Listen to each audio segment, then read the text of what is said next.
warahmatullahi wabarakatuh. Halo hai sobat Kebumen, selamat datang di podcast Ngopi Main, ngobrol pendidikan untuk masyarakat Kebumen. Kembali lagi dengan saya Fardan Azharina Bemir Putra dan saya Jilan Ariko Husino. Kami berdua sebagai host yang akan memandu podcast pada kesempatan kali ini. Dan tak lupa kali ini kita mengundang narasumber yang lumayan spesial karena ini adalah podcast pertama di tahun 2025 ini. Mereka ini merupakan bagian dari ekstrakurikuler di SMA Negeri 1 Kebumen yang bisa dibilang mereka selalu menerapkan dasar dharma di setiap kegiatan rutinnya. Ini dia, ada Kak Asyam dan Kak Nabila. Halo Kak. Halo. Oke, bisa perkenalan terlebih dahulu ya. Mulai dari Kak Asyam, mungkin bisa diceritakan nih backgroundnya dan juga mungkin ada beberapa titel gitu ya. Boleh nih dari Kak Asyam dulu. Oke, kenalin, aku Asyam Putra Rezan. Di Dewan Ambalan ini menjabat sebagai Kabid 1 Kajian Kepramukaan. Bisa dibilang itu kajian kepramukaan kayak mentor ya, mentor di Ambalan. Selain itu, di Pramuka juga, aku menjabat sebagai Ketua Dewan Kerja Ranting Kebumen masa bakti 2024-2027 dan Ketua Dewan Saka Kalpataru masa bakti antar waktu 2023-2026 gitu. Oke, sekarang bisa lanjut ke Kak Nabila ya. Oke, halo semuanya. Kenalin, nama aku Nabila Velas Fanur. Di Pramuka SMA Negeri 1 Kebumen ini, aku sebagai Dewan Inti, yaitu sekretaris. Kemudian di luar itu juga aku sebagai anggota Saka Kalpataru. Oke, teman-teman, pada kesempatan kali ini kita akan melakukan podcast. Nah, temanya itu adalah kolaborasi Pramuka dan Big Air dalam mendukung program BKKBN untuk generasi muda yang lebih sehat dan cerdas. Jadi nantinya kita akan membahas apa sih visi dan misi dari Pramuka dan juga program tujuan BKKBN yang nantinya bisa disatukan dan nantinya akan mewujudkan generasi emas Indonesia tahun 2045. Dan ini kan nanti akan ada pertanyaan inti ya, mungkin sekarang kita bisa nih basa-basi dulu ya, kita tanyain dulu sekitar apa ya, kenapa sih suka Pramuka gitu, terus apa yang kalian dapat dari Pramuka, terus juga pengalamannya apa aja. Kayak Asyam kan aku dengar dulu pernah mewakilkan Jawa Tengah ya, dan juga masuk 10 besar dalam apa itu, aku nanti dijelasin ya. Terus juga Nabila ini kan juga jadi Kerani, jadi Dewan Inti, mungkin ada rencana-rencana itu boleh diceritain dari Kak Nabila dulu ya. Oke, jadi itu dulu sebenarnya aku belum terjun ke Pramuka, tapi ternyata setelah aku terjun ke Pramuka, ternyata itu asik, kegiatan-kegiatannya itu menyenangkan. Jadi aku merasa lebih enjoy di Pramuka. Dan di sebagai sekretaris Dewan Inti itu tentunya akan banyak program-program yang seru ke depannya bersama adik-adik dan teman-teman yang lainnya. Oke, kalau dari Kak Asyam gimana? Kalau yang tadi di mention itu yang mewakili Jawa Tengah ya, itu di kemah bakti Saka Kalpataru. Kebetulan waktu itu aku jadi duta pertikawan dari Jawa Tengah. Duta pertikawan. Ya. Duta pertikawan itu tugasnya ngapain aja tuh? Jadi itu kita sebagai duta yang membawa menjaga perubahan lingkungan supaya tetap terkendali dan teman-teman itu tetap kayak perhatian gitu sama lingkungan gitu. Berarti tujuan utamanya ke penyelamatan lingkungan gitu ya. Kalau dari kalian ada pengalaman lagi mungkin yang mau diceritain sebelum kita masuk ke bagian inti itu? Sementara itu aja, mungkin nanti ada yang diceritain ya. Oke, langsung aja ke pertanyaan inti. Kita tujukan kepada Kak Asyam. Kak Asyam nih, setahu aku karena dulu aku kelas 10 itu kan pernah jadi anggota Pramuka ya, walaupun apa di Dewan. Aku tuh kan pernah dengar SKK. SKK itu kalau nggak salah kepanjangannya syarat kecakapan khusus ya.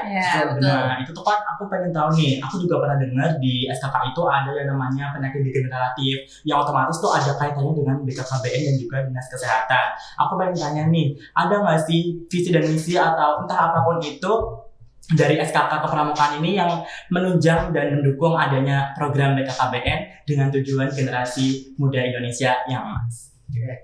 Mungkin sebelum ke SKK kita kenal dulu sama SKU-nya ya. Oh iya. Jadi SKK itu kecakapan khusus, kalau SKK itu umum. Jadi kalau di kecakapan umum itu kita diminta buat paham tentang penyakit degeneratif, cara mencegahnya, kemudian cara supaya kita bisa terhindar, terus menghadapinya kalau terjadi. Itu di SKU. Ada di SKU penegak bantara dan penegak laksana. Kalau di SKK-nya ada beberapa SKK yang itu berkaitan sama BKKBN. Contohnya ada pembantu ibu, terus juga ada sebagai kayak suster gitu, membantu anak. Ada juga tentang P3K dan masih banyak lagi yang tentang BKKBN. BKKBN ini tentang keluarga berencana ya. Betul. Nah, itu ada beberapa SKK yang berkaitan. Oke, berarti bisa dibilang kepramukaan ini menunjang seluruh aspek di kehidupan ya. Berarti untuk seluruh kehidupan sehari-hari itu banyak sebenarnya kalau kita mau mempelajari ya. Betul. Pramuka itu semuanya ada di pramuka. Oke. Oke, dari tadi kan kita udah bahas nih tentang BKKBN, Pramuka, dan remaja pastinya. Nah, sekarang aku mau tanya nih buat Kak Nabila. Kan di Pramuka itu banyak sekali kegiatan yang menunjang salah satu program dari BKKBN. Mungkin bisa diceritain bagaimana sih cara di Pramuka bisa mengedukasi anak-anak di Pramuka tersebut terkait isu misalnya HIV/AIDS atau tentang mental atau bahkan tentang seksual. Mungkin bisa dijelaskan. Oke, jadi untuk mengedukasi siswa sendiri di SMA Negeri 1 Kebumen, itu kan sekarang yang kita ketahui itu ekstrakurikuler pramuka sudah tidak wajib ya. Jadi untuk mengedukasi siswa khususnya yang mengikuti ekstrakurikuler pramuka di SMA Negeri 1 Kebumen itu nanti ekstrakurikuler pramuka bisa berkolaborasi dengan PIK Gracia, yang dimana nanti anggota-anggota dari PIK Gracia akan memberikan materi dan juga menjelaskan mengenai isu-isu kesehatan mental seperti HIV/AIDS, narkoba, dan kesehatan mental lainnya, baik itu untuk adiknya dan juga untuk dewan-dewan yang kelas 11 gitu. Oke, berarti malah waktu itu setahu aku malah undang dari PIK dari sekolah lain ya. Iya, Dulu ada dari juga. SMA Negeri 1 Karanganyar itu ada yang sampai jauh-jauh mau Iya. melatih kita di sini ya. Betul. Karanganyar waktu itu. Oke, selanjutnya kita pertanyaan untuk kita tujukan untuk Kak Asyam. Kak Asyam ini kan Kabid 1 Kapram ya, yang itu tuh apa sih tugasnya Kapram itu? Aku pengen tahu dulu. Oke, Kapram itu tadi kayak aku bilang ya, mentor. Bisa dibilang kita yang mengatur jalannya latihan. Latihan kita mau latihan apa aja, kita mau materinya apa aja, sama siapa, itu jadi urusannya Kapram. Gitu. Nah, kalau dari Kapram itu sendiri ada nggak sih kayak intinya aku tuh pelajaran atau apa gitu yang pokoknya tujuannya tuh bikin generasi Indonesia yang lebih maju lagi, lebih emas lagi, itu ada nggak sih? Banyak. Kalau yang berkaitan kesehatan sendiri ya, kita itu di SMA 1 sudah merencanakan akan ada materi tentang kesehatan, tentang evakuasi sama tentang kesehatan remaja juga. Nah, itu materi itu kita harapannya anak-anak muda yang gabung di Pramuka bakalan bisa aktif jadi orang yang tahu, mau dan membantu orang lain buat isu-isu kesehatan, isu-isu yang lain juga. Buat materi yang lain juga banyak yang mendukung generasi emas Indonesia. Bisa itu materi tentang bahkan sekecil masak ya, sekecil cara ngomong ke orang. Jadi supaya bangsa kita itu maju sesuai harapan para pendahulu kita berusaha buat mengupayakan segala cara untuk bisa membuat itu. Berarti banyak ya program yang menunjang itu ya. Banyak banget. Dan tadi kan Kak Syam udah ngomong nih kalau misalnya sebelum ada kegiatan-kegiatan itu kalian udah mendiskusikan. Berarti memang kalian dari Pramuka ini bisa dibilang sangat struktural sekali ya. Kalau ada mau apa pasti rapat terlebih dahulu. Dan aku juga karena kita sama-sama dari SMA 1, aku sering lihat nih Kak dari Pramuka setiap minggu itu ada apa. Berarti emang sangat rajin gitu ya. Iya. Ya betul banget. Dan dari adanya nih program dari BKKBN yang bisa disalurkan melalui kegiatan pramuka ini, pastinya nanti adik-adik juga bakal bisa dapat materi yang lebih banyak juga ya Fardan, Betul. tentang kesehatan remaja, tentang bahayanya seksualitas, terus kita juga bisa dapat materi-materi yang bisa kita gunakan di kehidupan sehari-hari. Nah, pastinya untuk menunjang hal itu ada nih tantangan-tantangan yang bisa kalian hadapi ketika mungkin dalam menjelaskan ke adik-adiknya tentang kesehatan mental atau tentang kepramukaan itu sendiri. Mungkin bisa dijelasin tantangan-tantangan ketika kalian melaksanakan tugas tersebut. Oke, kalau buat tantangannya itu karena materi kesehatan ini kan kadang masih tabu ya buat Iya, kita. benar. Istilah-istilahnya itu kadang kita mikirnya nggak sesuai yang kita mau. Nah, karena istilahnya kadang tabu itu jadi masalahnya kadang jadi kurang paham karena kebanyakan ketawa atau Iya, mikir yang betul. Malah kurang pas gitu kan. mereka mikirnya yang lainnya nanti ya. Nah, Iya, lewat betul. masalah itu yang kadang kita harus menyesuaikan biar bisa bahasanya tuh pas gitu sama teman-teman yang kelas 10. Jadi tantangan lain itu adalah karena mungkin nggak semua materi itu bisa langsung dijelaskan terus dipraktekin ya, karena kita juga butuh yang dijelasin benar-benar matang baru dipraktekin. Ada juga yang kalau dijelasin kelamaan bakalan pusing. Betul. Gitu. Berarti kalian harus menggunakan langkah yang tepat ya biar mereka itu nggak miskonsepsi gitu ya. Betul, biar Mm-mm. terstruktur dan bisa paham itu sesuai harapan kita. Tapi justru kalian malah harus mengedukasi karena memang seharusnya kita sebagai remaja itu harusnya udah bukan hal yang tabu nggak sih? Iya. Betul. Kayak gitu tuh kayak ya kita itu hidup kita kan, Betul. bahasanya harus kita biasain. Apalagi itu kan kondisi setiap murid di sini kan beda-beda nggak sih? Beda. Jadi kalian harus menyesuaikan gitu ya. Betul. Oke, untuk pertanyaan selanjutnya sih aku pengen tanya ke Asyam, gimana sih media pramuka ini bisa menjadi suatu langkah yang konkret untuk menyebarkan informasi atau apa gitu, karena sebenarnya tadi kan juga udah ceritain ya, sebenarnya pramuka itu banyak semua hal itu ada di pramuka asalkan kita itu mau belajar. Iya. Kalau di pramuka sendiri ada yang namanya Saka Kencana sama Saka Bakti Husada. Kalau Saka Kencana ini di bawah BKKBN, fokusnya ke tentang keluarga berencana, kesehatan remaja. Terus kalau Bakti Husada ini fokusnya ke pembinaan kesehatan masyarakat. Nah, aku juga pernah dengar nggak sih ada lomba antara kepramukaan dan juga BKKBN ini? Iya, Saka Kencana itu yang ada. Misalkan sana, Iya, berarti jadi Sakanya itu mengadakan lomba yang pernah kita ikuti tahun berapa ya itu? Tahun 2011 ke sini gitu. sekarang udah nggak pernah. Saka Kencana belum aktif lagi di Belum BKKBN. aktif lagi. Kalau yang sekarang tuh kalau nggak salah Saka Kalpataru yang aktif ya. Iya, ada Saka Kalpataru, kalau kesehatan ada Saka Bakti Bakti Husada. Ya, Sun semoga bisa aktif lagi ya, bisa Amin, menjadikan Indonesia ini sebagai generasi emas juga nanti. Nah, seperti yang kita tahu nih, kalau BKKBN itu kan nggak cuma mengedukasi tentang kesehatan remaja, kesehatan keluarga berencana, tapi juga harapannya bisa melakukan pembentukan karakter dan harapannya ya semoga remaja tersebut bisa menjadi remaja yang lebih baik lagi. Betul. Aku mau tanya buat Kak Nabila nih, menurut Kak Nabila, bagaimana sih pandangan kamu tentang kondisi remaja yang saat ini dan harapan kamu untuk remaja-remaja ke depannya dan mungkin bisa dihubungkan dengan kegiatan pramuka yang ada. Oke, jadi untuk remaja-remaja saat ini kan pastinya banyak mungkin banyak membutuhkan materi-materi yang sesuai yang tadi kayak misal tentang HIV/AIDS atau mungkin kesehatan mental dan lain-lainnya itu pasti kan sangat dibutuhkan ya di remaja saat ini gitu. Dan pastinya itu bisa didapatkan dengan kita juga melalui ekstrakurikuler dari Gracia, pramuka itu semuanya bisa mendapatkan materi-materi seperti itu.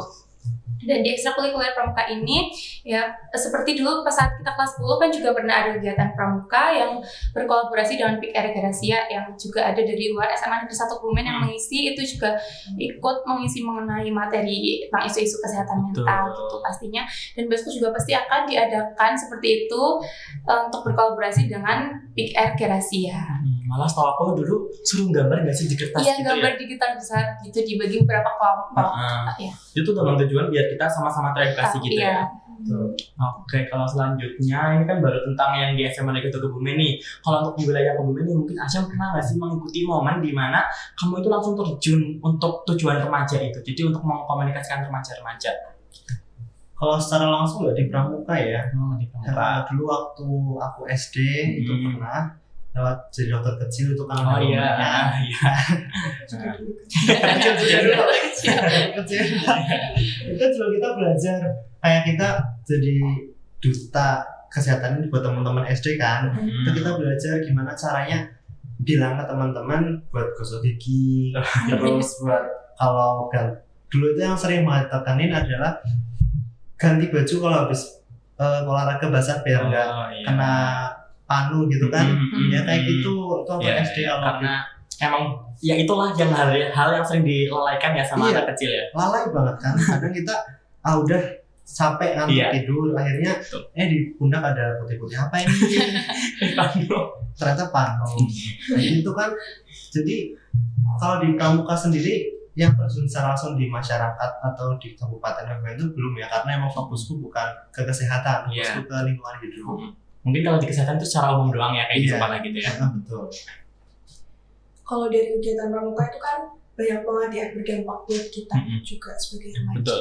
Nah, mungkin kita nih di sini mewakili Duta Genre juga Iya, ya. betul di sini. Mungkin aku pengen tanya nih dari Kak Nabila dulu. Mungkin ada harapan buat kami sebagai Duta Genre yang nantinya dapat berdampak untuk masyarakat. Mungkin juga bisa berpengaruh juga buat adik-adik. Oke, jadi seperti yang kita ketahui kan pramuka itu untuk membentuk karakter yang bertanggung jawab, disiplin, dan lain-lain. Jadi sebenarnya di situ tuh ada lingkungan yang baik untuk mungkin Duta Genre untuk bersosialisasi dan juga memberikan ilmu kepada siswa-siswa yang memang di pramuka itu dibentuk menjadi tanggung jawab, disiplin, dan lain sebagainya. Jadi dengan semangat antara anak-anak pramuka dan juga pesan-pesan edukatif dari Duta Genre sendiri ini, itu pastinya akan menimbulkan bukan sebagai remaja yang hanya mungkin pintar dan juga rajin, tapi juga bisa memutuskan pilihan yang pastinya lebih baik untuk kedepannya dan menjadi remaja yang lebih maju dari 45 juga ya. Untuk selanjutnya dari kalian ini mau ada yang disampaikan nggak sih tentang pesan dan pesan gitu mungkin untuk seluruh remaja Indonesia atau seluruh remaja umum sih pastinya? Mungkin ini ya, kita generasi emas yang kita tahu ya, orang tua kita pasti kayak bangga sama kita. Jadi jangan merasa bangga itu. Jadi pemuda yang hebat, pemuda yang taat aturan, yang jaga kesehatan. Jangan sampai kita merugikan diri kita sendiri. Apalagi itu karena perbuatan kita. Selagi masih dicegah, cegah. Jangan sampai kalau udah terjadi baru kita menyesal. Lebih baik mencegah daripada mengobati ya. Betul. Karena nggak semua ada obatnya. Betul. Kalau dari Kak Nabila ada nggak? Ya sama sih, karena kita kan hidup di zaman teknologi sudah maju kan, jadi sekarang semuanya lebih mudah untuk diakses. Jadi kita ya harus bisa lebih pintar memilih informasi juga pastinya kan, karena juga dengan teknologi maju juga pasti kita lebih bisa mendapatkan materi lebih mudah diakses, tapi juga banyak dampak-dampak yang akan timbul. Jadi semua kita harus bisa menjaga diri kita masing-masing, karena kita juga sudah remaja, harus sudah bisa menjaga diri kita seperti itu. Membedakan yang baik dan benar gitu ya. Jadi hal-hal kecil kayak gitu ya karena untuk menunjang kita lebih baik lagi ke depan. Nah, mungkin pada podcast kali ini kita cukupkan saja. Dari podcast kali ini teman-teman dan kita semua bisa menyimpulkan ya bahwa ternyata di dunia pramukaan itu mereka itu tidak hanya membahas tentang satu hal mungkin ya, tapi juga umum semua hal, bahkan tentang kesehatan, penyakit degeneratif, bahkan ada juga di bawahnya ada saka-saka ya, ada saka batarus, tadi ada saka kencana dan masih banyak lagi. Intinya pesanku untuk kalian semua, selalu belajarlah, jangan cepat merasa puas ya, karena memang perjalanan kita masih banyak, jadi masih banyak hal yang belum kita pelajari. Nah, kalau dari Kak Jilan ada nggak sih? Kalau dari aku buat teman-teman di sana, selalu jangan pernah bosan dan jangan pernah merasa puas untuk belajar, karena banyak sekali hal-hal yang luas di luar sana dan kita perlu mempelajarinya untuk menunjang. Pastinya negara ini butuh orang-orang yang luar biasa yang nantinya akan membangun negara ini dengan lebih baik lagi. Iya, tadi kan ada ya dibilang ya bahwa banyak hal-hal menarik di luar sana ya, makanya adalah pramuka. Jadi mungkin kalau kalian ingin belajar tentang kehidupan sehari-hari ini bisa nih join ke pramukaannya, karena memang sekarang pramuka itu ekstranya udah gak wajib ya. Betul ya. Oke. Karena dia mau masuk lagi kan. Iya. Jadi seru guys, karena di pramuka ini mempelajari kehidupan sehari-hari ya, karena ada masak juga dan masih ada banyak hal lainnya. Oke, mungkin hanya itu saja podcast pada kesempatan kali ini. Saya dan Jilan sebagai host mengucapkan terima kasih banyak-banyaknya kepada para pemirsa. Wassalamualaikum warahmatullahi wabarakatuh.